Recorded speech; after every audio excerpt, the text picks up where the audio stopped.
What's up, guys? Legacy 404 and Off-Road here. We're putting the engine together. We're putting the drivetrain together. Who am I kidding? We're going engine, transmission, transcase, and it's going to be hung in the 38 Chevy by the end of this video.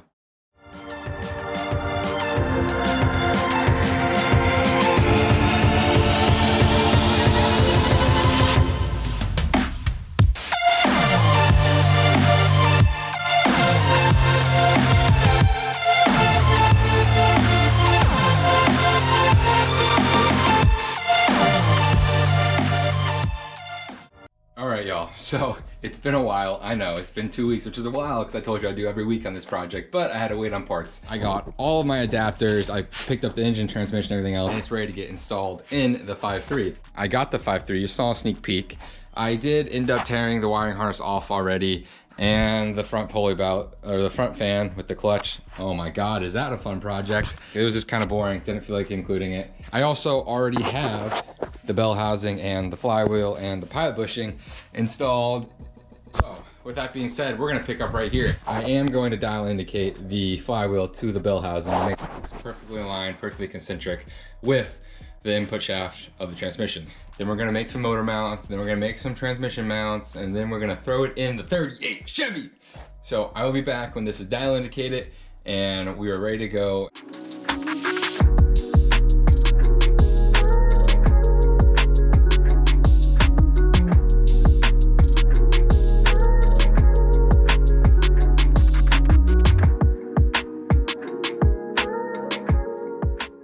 All right, just got done with the dial indicator. I had plus 10 on the left side, so 9 o'clock. I had minus 26 on 6 o'clock, and I had plus 19 on the 3 o'clock. So what that means is my bell housing is off-centered 9 thousandths to the right. That should be thousandths, not hundredths. It's off-centered 9 thousandths to the right and 0.6 thou to the bottom. What that means is that I have to get offset dowels. I'm gonna go with 14 thousandth offset dowels, and I'm going to knock these dowels out and then put those new dowels in and angle them up, or mostly up, and a little bit to the left to compensate for the bell housing, and then we'll remeasure. So I'll be back in a week when I get those dowels in the mail.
I got it all in.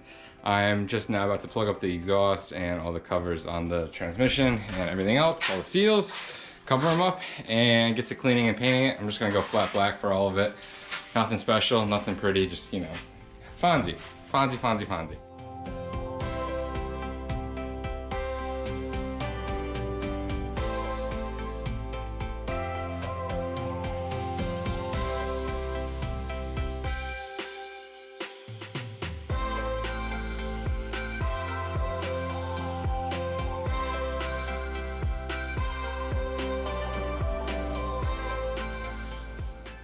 Ah, ain't she beautiful?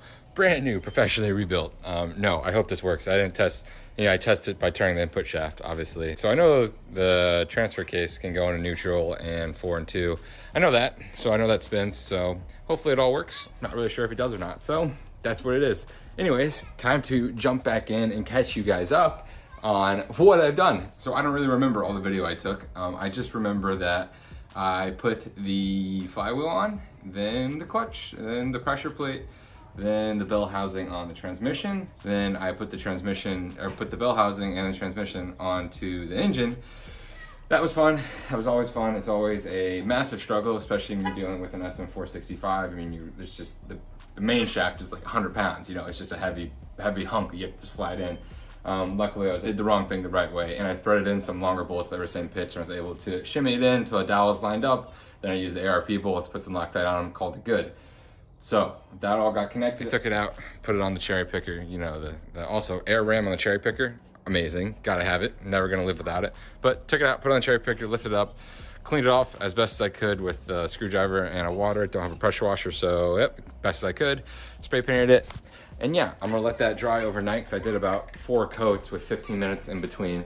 So I'm gonna let that dry overnight, and tomorrow I'm gonna get to hanging the whole drivetrain in the car and seeing where I need to put the transmission mount and the engine mounts, and making the engine mounts and the transmission mount. So that'll be tomorrow.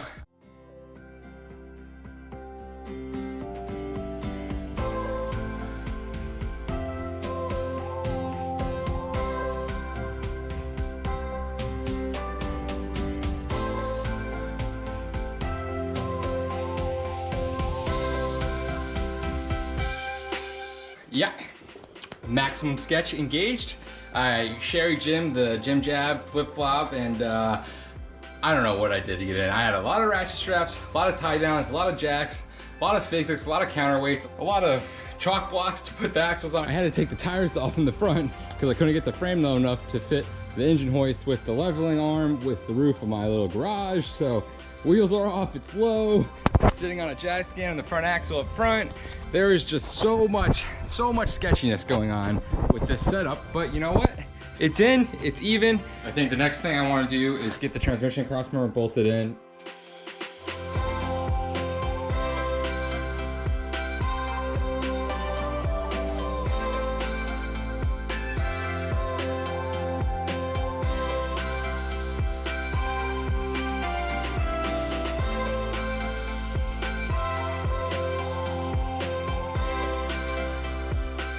Transmission crossmember is in. As you can tell, it is sitting by itself. All I did was measure how big of a gap I needed to drop to fit the front drive shaft properly. All I did was use some 2x2 square and some bolts and a little bit extra spacers to match the width of the frame. So it's pretty much just like a spacer, you know, for the frame. And for the actual mounts going to the crossmember for the transfer case and transmission, I had body pucks from the CJ5. I'm like an Indian, you know? I'm just reusing and reusing until it works. So body pucks from the CJ5, I cut those to 1 3/4 inches, and that was the proper height that I measured. And that's what I used to mount it. And those just mount right to the crossmember. This is also the stock crossmember from the CJ5. That's why it matches the frame width perfectly. In case you can't tell, everything is solid mounted. The whole vehicle is gonna be solid mounted, no bushings, nothing. All right, coming up next, I get to take the crane away and prop up the front of the engine, get the angle perfectly right. I think like 3 degrees leaning towards the back to, you know, for the intake on the carb intake to equal out with the carburetor to make it flat is what you're looking for. So gonna measure that, equal that out, take these bushings off, or these polyurethane metal mounts off the engine, make my own plates with those, form a little bracket on the side of the frame, going in, make motor mounts, and that's gonna be kabang, bomb, done.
was a long 3 days of work I just did right there. But it is done. The 5.3, the SM465 205 is all made together, and it's all mounted in the 38 Chevy. So yes, let's talk about how I mounted the engine real quick. So the engine is solid mounted. So I know I have that super high density poly mounts for the transmission. Those aren't gonna flex. They're pretty much the same as solid mounts. They just add a little tiny, teensy little bit of adaptability to not break cases in the transmission and stuff. So I know people do run the high density poly with the solid mount at front. I know it runs before, so I'm not too worried about breaking anything in terms of having the front solid mounted and the back mounted on high density polyurethane. With that being said, I solid mounted the front. I just used 2 pieces of 3/16 plate. I cut them to size, put those plates on the engine. That way, all I had to do was weld those plates to the frame. So I just used some 2x4, made a pie cut, and used those for the arm, and then welded that directly to the plates on the engine while the engine was in the car, sitting at the perfect level. Yeah guys, that was it. I'm really excited. It was a giant step I just took, putting the drivetrain in. It's super motivating. I don't know what I'm gonna do next, but I know it's gonna be another big step. It's gonna be suspension or floors and bodywork. So I will catch you guys next time. Be sure to like, share, and subscribe, because this 38 project's turned into a real fun one. I tell you what, it's a real fun one, and I'm really excited about it.